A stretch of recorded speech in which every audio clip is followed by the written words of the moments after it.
消息人士称，中国西北部的东突厥斯坦的2名维吾尔干部因一本关于伊斯兰朝见的书籍而被判入狱。一位与和田有联系的消息人士最近告诉自由亚洲电台，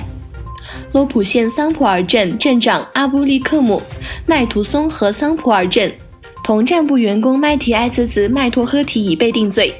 并于2015年送入和田的玉田县监狱。据说这2名维吾尔干部在2012年的以此没收非法宗教书籍的行动中，没有没收一本关于穆斯林朝见的书。那本书说明了正确的礼拜规则和礼拜顺序，他们认为这是朝圣的时期，因此政府允许收集此类书籍。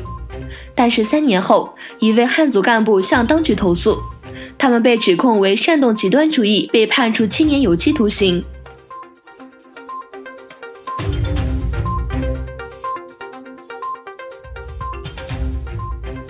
东突厥斯坦教育与团结协会和蓝星月人道主义援助协会组成的代表团访问了土耳其埃拉泽，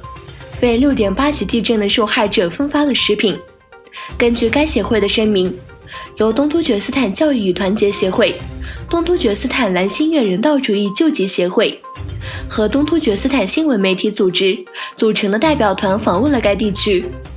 东突厥斯坦教育与团结协会秘书长阿卜杜拉哈德·阿卜杜拉赫曼说，他们与地震灾民站在一起。他表示，他们在埃拉泽煮维吾尔抓饭，并分发给地震灾民。阿卜杜拉赫曼说，在埃拉泽地震中，我们与兄弟们一起来到这里，分享他们的痛苦，作为同胞，这是我们的责任。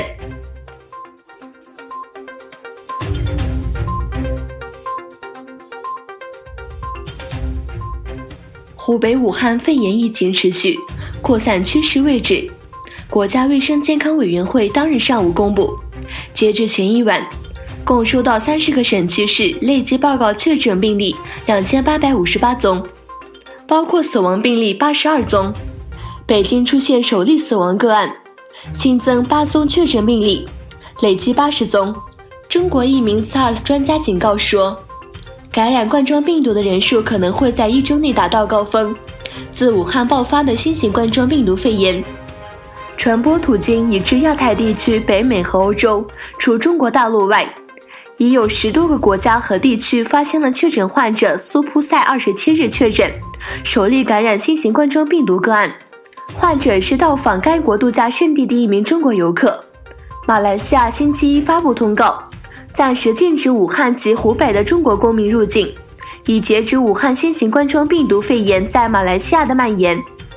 蒙古国宣布从27日起关闭与中国的边境通道，禁止汽车和行人入境。对于武汉肺炎的蔓延，特朗普1月27日上午通过推特指出，与中国保持密切联系。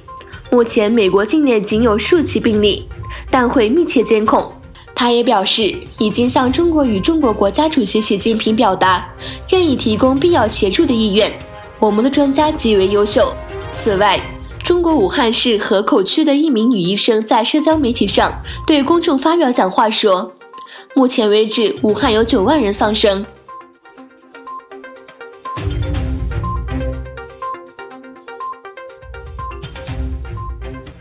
土耳其外交部表示，除非有必要，否则土耳其公民不应前往中国，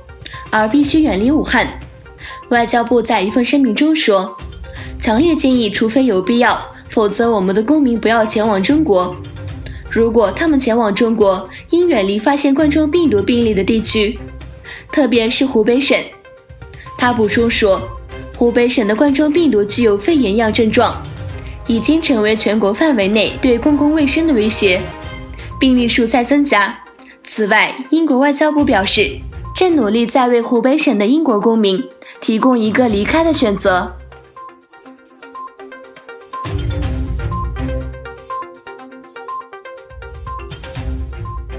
一架美国军用飞机周一在阿富汗东部坠毁，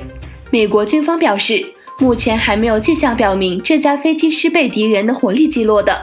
美军在阿富汗的发言人桑尼雷格特上校说，一架庞巴蒂 E11A 军机在加茨尼省坠毁，坠毁原因正在调查中。塔利班发言人和一名隶属于塔利班的阿富汗记者早些时候说，一架美军飞机周一坠毁在阿富汗东部加此尼省被塔利班控制的地区。塔利班组织通过社交媒体发声称，塔利班在加此尼省击落一架隶属于美国中央情报局的飞机，机上有 CIA 高级官员。